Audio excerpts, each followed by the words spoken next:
Hi, everybody. All right, it is 9 a.m. and it looks like there's 9 people on right now. So just make sure you mute yourself if you're just coming on. Just hit the mute button. For some reason, some of you, oh, there's a whole bunch of you, cannot mute, just a couple of you. So let me share my screen here. I don't know.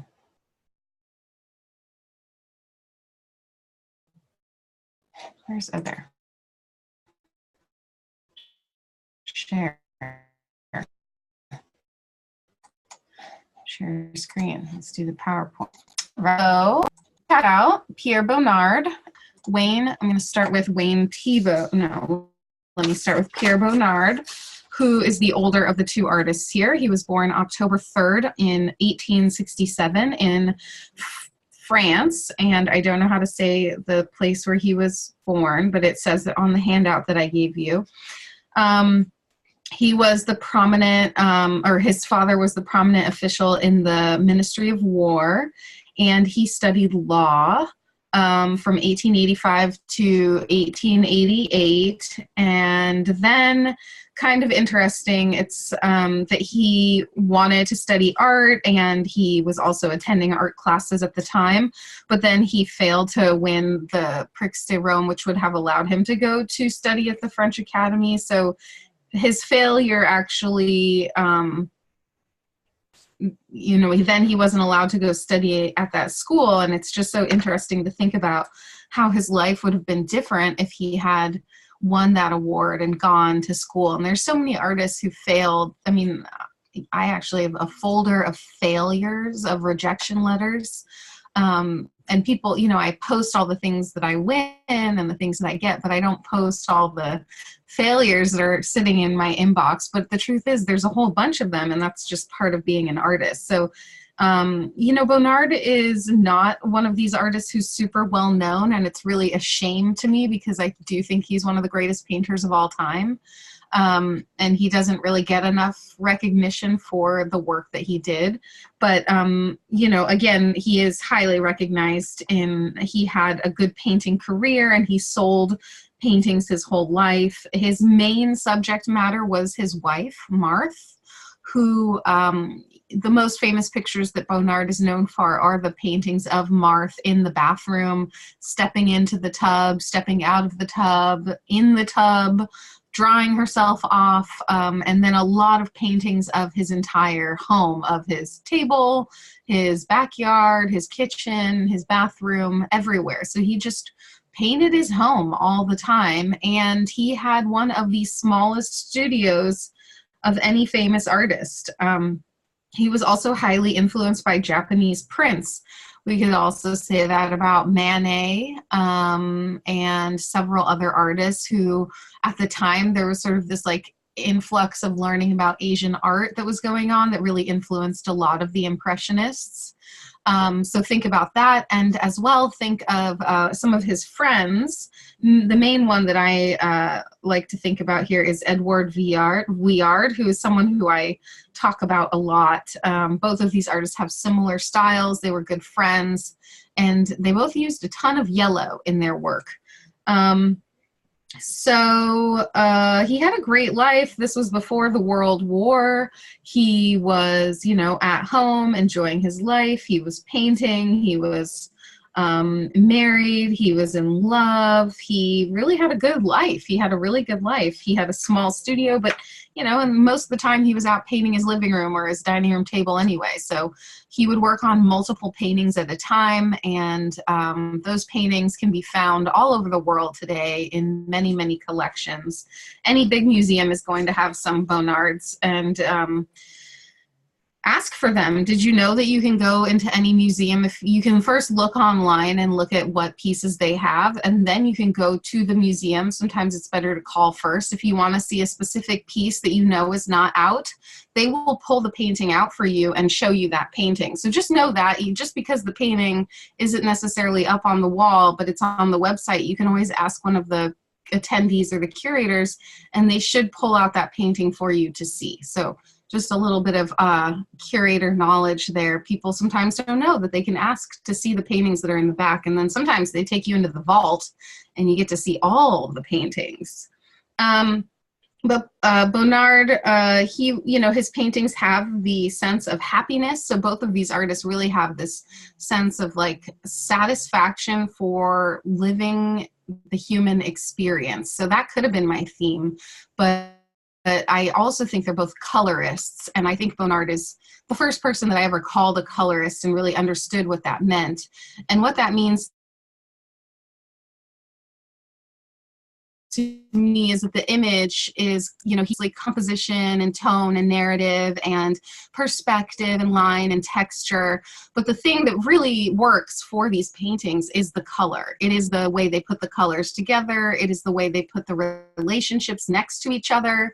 You'll notice a lot of complementary colors. Here we have orange and blue together in the top piece that I'm showing. And then we have Thiebauld, who uses color in a very interesting way in his shadows, in his lines, but the rest of the painting is mostly white. But then there's these bits of color that make the painting super important and make the color feel so important because of the way he uses his whites and his shadows and his tones.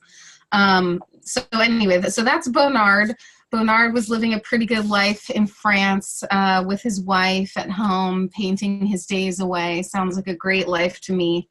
I would take that life in a heartbeat. But, who knows? We all have a lot of things that go on that we don't hear about these artists. What really is going on are like the things that we don't hear about that they don't mention in their interviews and talks and, their journals and all these things. Anyway, the other artist I'm going to talk about today is Wayne Thiebauld, and Wayne Thiebauld is living and working today. He is one of the most famous living artists, and he's about 98 years old now. Let's see. He was born in Mesa, Arizona in 1920, so a fellow Arizonian. And then he moved to Los Angeles in 1921, and most of his family followed suit with him. He had a pretty interesting career before becoming a famous painter because he made posters for lobby displays for movie theaters, and then he did a summer apprenticeship at Walt Disney Studios. And that's interesting because it really kind of sets the tone for the times of the 1930s, and he's working at the Walt Disney Studios, and you could see how the outlines in some of his work have, I guess I could say, and this could follow up to what we talked about last week with the cartoon style, whether you want to call it that or not. You do get the sense more of illustration and draftsmanship, which is very much a part of Thiebauld's painting experience. And he also was then served in the Air Force, and he was assigned special services as an artist and cartoonist, and they turned the cartoons that he made for the Air Force into a motion picture that was commanded by Ronald Reagan.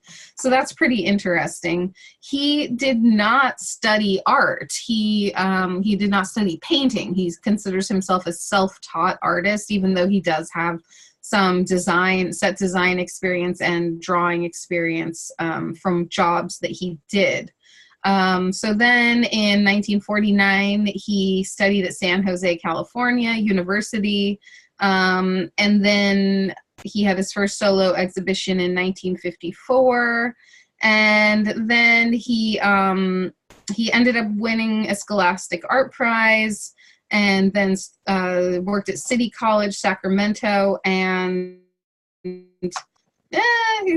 don't think he's still a professor. I think he's retired now, but he worked at UC Davis for a long time. He's another one who has an interesting studio. He has always lived and worked, he doesn't live, in his garage. He works and paints in his garage at his home studio, and he's never done anything besides that, and he has no plans to change it or get a bigger studio. He likes his spot. He likes painting at home. So both of these artists painted at home. They both have fairly small studios, and they both killed it in the art world. So that just goes to show, you don't have to necessarily have a big fancy studio to be an artist. You can make paintings in your bathroom, your kitchen, anywhere. And He's very much a proponent for drawing. He's very much a proponent for, he has a few quotes that I wrote down. He writes, painting is more important than art. And I haven't the slightest idea what art is, but to be a painter is something which you have to prove. And he also said, oh no, Bonnard said, the precision of naming takes away from the uniqueness of seeing. A painting is well composed. A painting that is well composed is half finished. So to me, I'm always telling you in class, hey, you know, don't think of arm just because you're drawing arm. Don't think of foot. Don't think of toe. Don't think of finger. And that's what he means by that. You know, don't name the object that you're drawing. Try to see it as the first time you've ever seen this object, and try to see it new for the first time without naming it. Because once you name it, you think you know it, and then you start drawing what you think you know, rather than what you're actually looking at. So it's really about, you know, seeing more and working hard at seeing. Bonnard also says, draw your pleasure, paint your pleasure, and express your pleasure strongly. So he's a big proponent of someone who you should paint and draw what you like. You should paint the beauty of the world, not necessarily the political angst or, you know, who knows what. But he was definitely not interested in political art. This is art for art's sake, art for beauty's sake. So then he also says, color does not add a pleasant quality to design, it reinforces it. And I would say both of these artists, if you took the color out, you know, they have the other things there, but it is the color that brings the power to the painting. If we think of someone like Edward Hopper, the colors are nice, but it's really more about the composition and tone. Oops, why am I backing up? Okay, so let's take a look at these works of art. This looks like a yard scene by Bonnard. Now you can see, you know, it's not completely draftsman accurate drawings that we're looking at here. These are loose painterly marks. They are open to interpretation. There's a lot of raw canvas still showing. There are complementary colors that are literally bursting out at you. And the way that he makes these oranges feel so orange and the blues feel so blue is that he's butted them up next to each other like this. He's put this moment of blue within this sea of orange. There's these little moments of blue that are coming out, poking out here, that help carry you through the image, and they make the other color look brighter. Now, they're called complementary colors because they complement each other, meaning they make each other look better.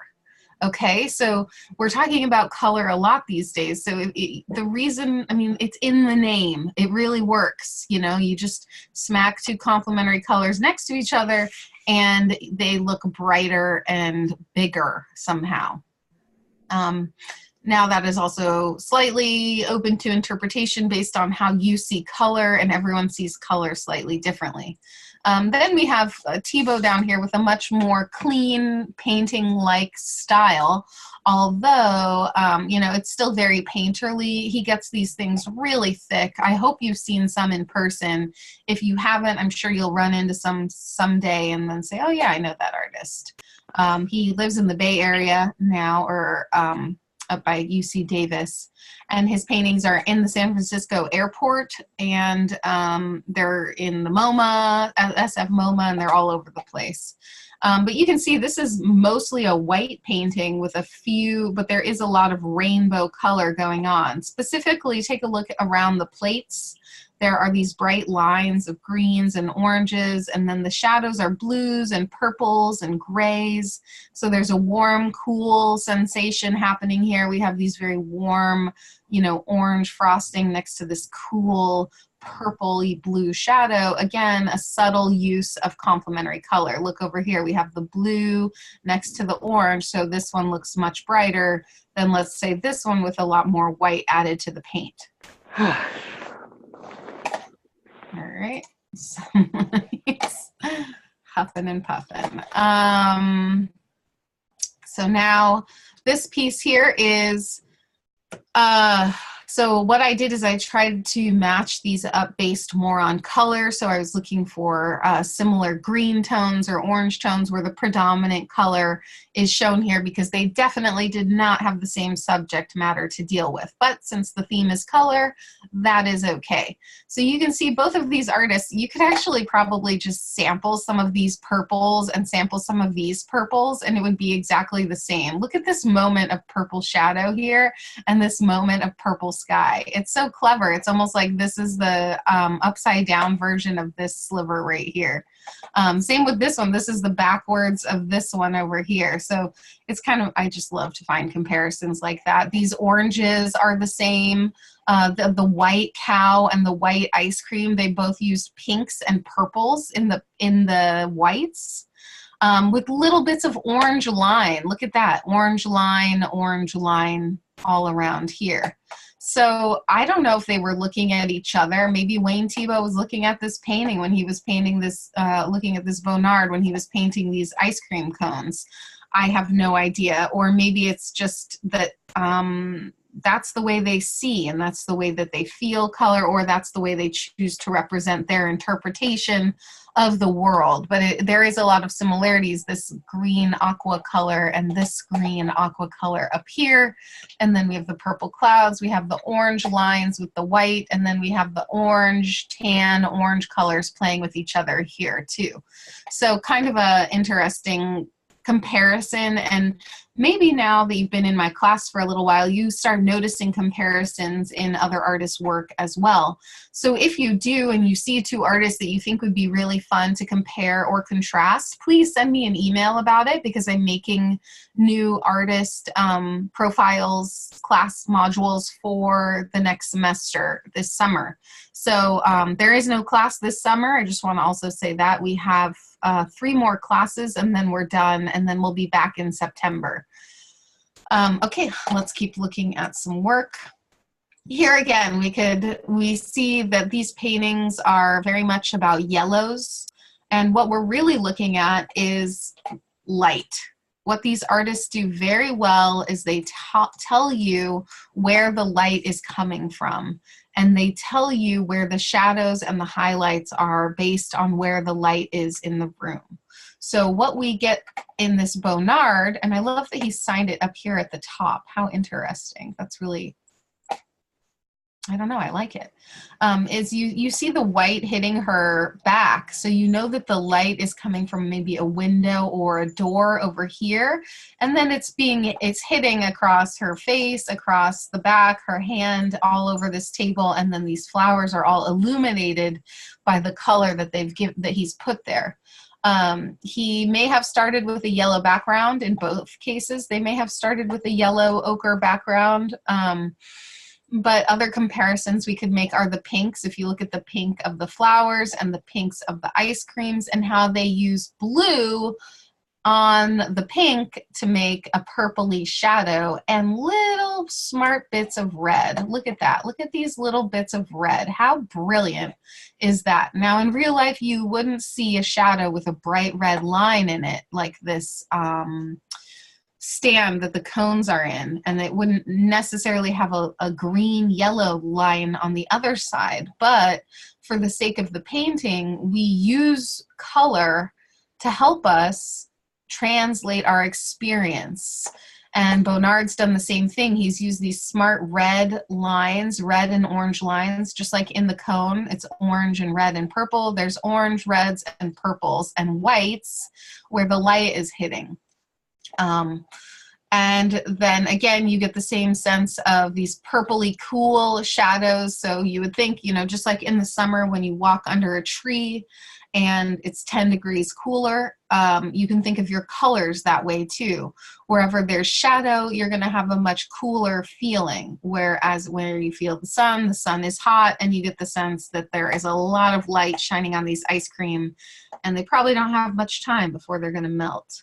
But who puts shadows like this? Who puts a bright red shadow with blue and yellow and green in it? It's just really interesting and brilliant, and our job as artists is not necessarily to depict and render something in its exact form, but to be creative with our color and find new ways to tell the message in a more interesting way than has ever been done before.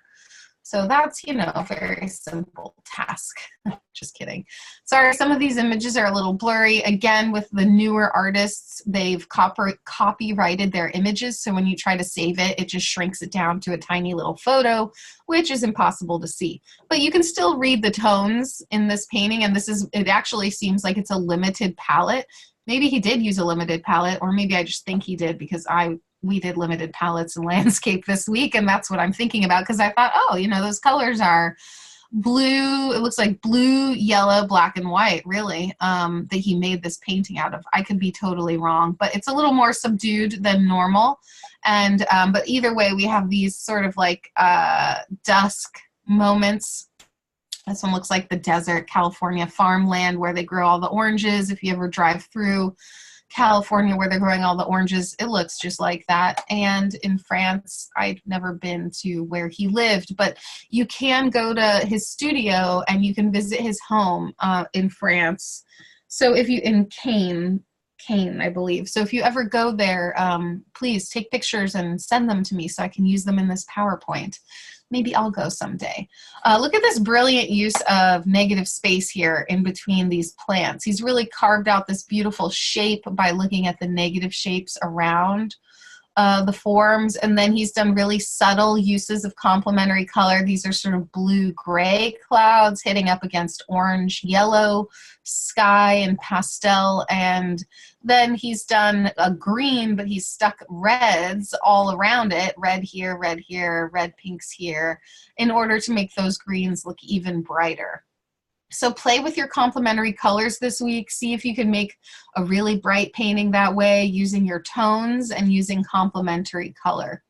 And let's go to the next one. I think I'm talking a lot. Well, yeah, I got 8 minutes. Okay, so again, another pretty bad picture of a Thiebauld, but he also, my favorite paintings that Wayne Thiebauld did are not the desert paintings, they are the landscape paintings. And I mean, these landscape paintings are powerful because of his tone and composition.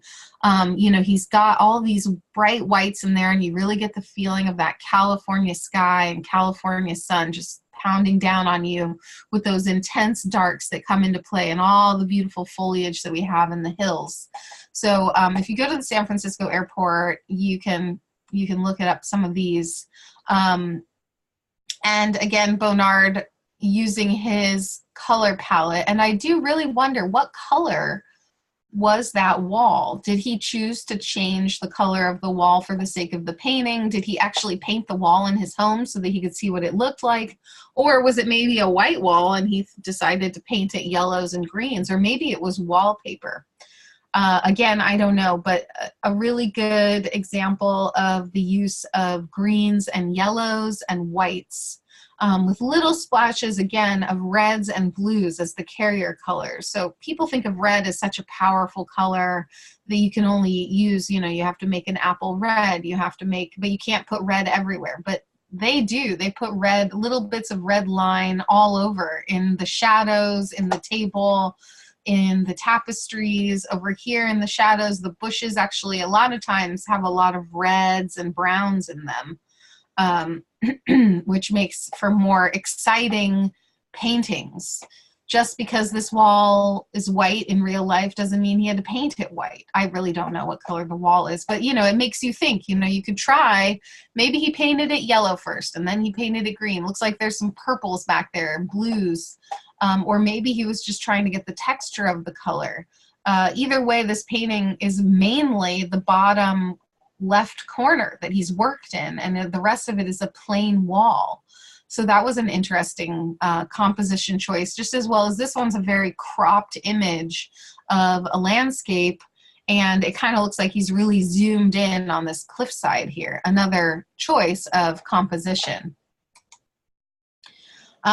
This painting on the right by Wayne Thiebauld is the one that you can see at the San Francisco airport. And another thing to think about when you look at Thiebauld, and obviously you can't not think about this, is the shadows that he uses. So all, you know, without light, you don't have color. So you have to consider what you're doing is you're really just manipulating light when you're making an artwork, right? You're thinking about the way the light is hitting whatever object that you're painting, whether it be a figure, a landscape, but you have to know the time of day, and you have to know what the shadows and light is doing during that time of day in order to have a successful painting. Then once you can pull that off, you can exaggerate the time, you can exaggerate the shadows, you can make them darker or lighter. You can make them with, this has almost no shadow, but you still get the sense that this light is all coming from out here and it's pouring in onto the table and onto the windows in this Bonnard painting. And you also get that sense because of how dark this is, because the light is pouring around it, so it really darkens this middle frame that is coming in the middle of the window. Just like the light on Thiebauld is obviously coming from the right side and going across the image, so you have dark shadows from the houses, and then you have really dark cliff of the homes. Now he does say that he imagines a lot of these landscapes. They're not really anywhere in particular, but they do very much have the sense of a California landscape. And that is another reason I think I love them, because I love California landscapes. I love just driving around and seeing them. Last year, all of his drawings were up at the Morgan Library. I'm sure that show is down now, but I do know that Thiebauld has currently a curated show at the SF MoMA, but this was one of his watercolors that was at the Morgan. And just another way to sort of see the way he uses color in such a simple way, especially this is a watercolor, and I love how much white of the paper he leaves. Whenever I do a watercolor, I just somehow manage to cover the whole page, and I never get all those whites. I mean, I just can't help myself. I've got to really stop myself sooner, but that's why I'm an oil painter, because I can go over and over and over and fix my mistakes, which is what I really love to do. I really love to like move things around and change things, and I think Bonnard does the same thing, and so does Thiebauld when he's in oil paint. But this is a really beautiful example of using your whites and using your primary colors in making a simple work of art that is also profound. And there is a simplicity to both of these artists. You know, they're not rendering these pieces to realism. They're really letting paint be paint. They're letting color be color. They're relying on composition and tone and mostly color. They're not relying on realism. They're not relying on being a good draftsman. That is part of what happens as you work. You learn those things, but these paintings are about color. They're about narrative and color. And everyday moments, you know, they're about, look at these blocks of cheese and look at the tone of these cheese blocks in the front light and the side light. So if you want to learn about tone, you should look at Morandi and you should look at Thiebauld, because look at how he uses his shadow colors and his highlight colors. Look at this, maybe it's a lemon, maybe it's cheese, sorry, I don't know. Little cut here with the shadow and the light. Every object, light, shadow, highlight, color, shadow, highlight, color, shadow, highlight, color, shadow. Everywhere you look, even in here, we have the highlight, you have the color, and then you have the shadow color. He does it with every single thing that he uses. So even if you're just drawing, and look at, he chose to make the shadow right here red, which I think was brilliant. So I challenge you this week to make interesting shadow colors, interesting highlight, and think of your tones in threes. You've got a highlight, the actual mid-tone or the color, and then you have the shadow color. So if you can just break down everything in the world that you look at this week into a highlight, your mid-tone, and your shadow color, you're going to start to be able to see this more and more and more, because it takes practice to understand what the heck tone is. Again, if we look at Bonnard, we've got the sense of light hitting the table and light hitting this woman in the dress and this chair, but there's a whole lot of dark on the floor and on this wall back here, and she's even a bit in the shadow because she's further back from where the light source is hitting. Also using really interesting highlight, mid-tone here, and shadow under the plates. There we go. So try to play that game with yourself. You know, the more you sensitize yourself to these things, the easier it gets to see them and understand them. And someday it'll click, I promise. Here's another beautiful Bonnard painting. I really always appreciate his use of purples and sort of like magenta colors, which can come out really sort of tricky, fake looking if you're not careful, and he does it in such a gorgeous way. Another thing I like to talk about these artists is the application of paint. You can see that Bonnard has a very impressionistic, loose style. He's not a photorealistic painter. These are about impressionism and about his experience of the moment that he's creating. With Thiebauld, you often get the sense that he's using really thick paint, maybe a lot of palette knife, and definitely you see some brush strokes, and you get the feeling that he is almost sculpting his paintings and moving, pushing the paint around in a very sculptural way. That might be, okay, here we go with yellow. Look at these yellows and blues. Goodness gracious, I can't even get over this. This is the most beautiful cheese block I've ever seen. And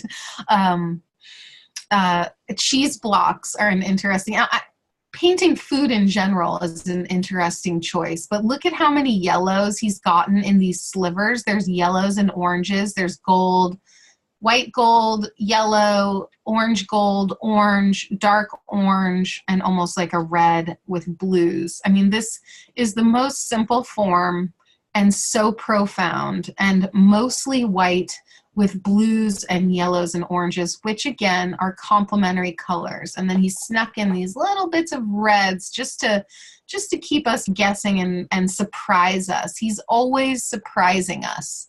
And Bonnard with an interestingly strange composition of just the window, but then there's this diagonal coming in and you start seeing, oh, there's Martha there. So she is in the painting, but it really is about maybe even just the sliver of the city that you come to. And he's used yellow in most of the painting and oranges, and then he's put, look at these reds, or sorry, not reds, blues and oranges, blues and oranges, blues and oranges, just bouncing back and forth. And this painting is like in your face. That yellow looks explosive, but it looks explosive because of the other colors around it. Someone was asking me the other day, how did you get your painting? I have like a cell phone and a laptop and they're glowing in the painting.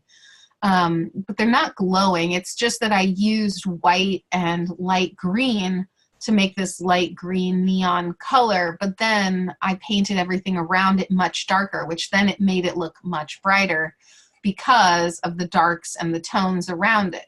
So this lesson goes great with my landscape lesson, in which we talked about warm and cool colors, and I'm going to go down the color path for a little while here, I guess, for the rest of the semester. This is one of my very favorite paintings. Again, like simplistic. It's a watermelon. It feels like summer. You just feel so California, and you know, everyone sees watermelon and they think of summer and having fun, and this is just like a simple moment of that. Again, look at his highlights and shadows and the way he puts these lines together right here, this red and blue line together to create that dramatic shadow. Look at this knife with the different line colors that are coming in to create the tones. Even the two dots, like I feel like I would have just thought that I should paint them both the same color and not thought twice about it. And he's put complementary colors, red and green there. So, you know, like very subtle moments where he's still getting into the corners with these little bits of color paint that are coming into play. It's simple. There's not that much to it, but it also is just so well done. It is such a good painting. And you can see his brush marks in the glare, so that's nice. So you can really see, you know, you get the sense of the artist hand. Over here, I guess I must have been thinking of summer when I made this, because we've got these beautiful summer-like moments and reds. Is that a jacaranda tree? I don't know. Again, complementary colors, red and green. A lot of times we think of Christmas and we steer away from those because, you know, red and green has just become this like explosion that happens in December, whether you want it or not. It is there, and you can't not think of red and green together. And then, but here in these two paintings, you don't get that sense at all. And that could be also the use of the types of greens. You know, these are cool greens, and the reds are a little more on the pinky side over here. Here, there's very much, you know, you could really take a snippet of this and think of it as holiday or something. But I've always, you know, like, oh, you can't put red and green together because then you just have December sensation. But that's not true. If you know how to use color, you can prove yourself wrong.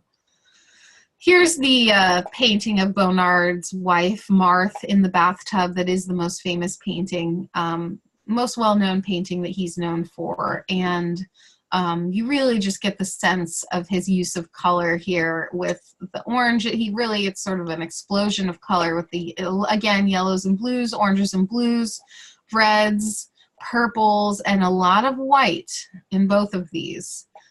So I think I'm way out of time. Okay, so I'm over the time and I'm gonna go, but I hope you enjoyed this. And if you want to leave a comment or make your own trial of these type of things with color and trying to make an image that's about color, please do so.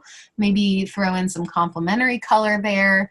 And that's all I have. So have a great week, and I look forward to seeing you all soon.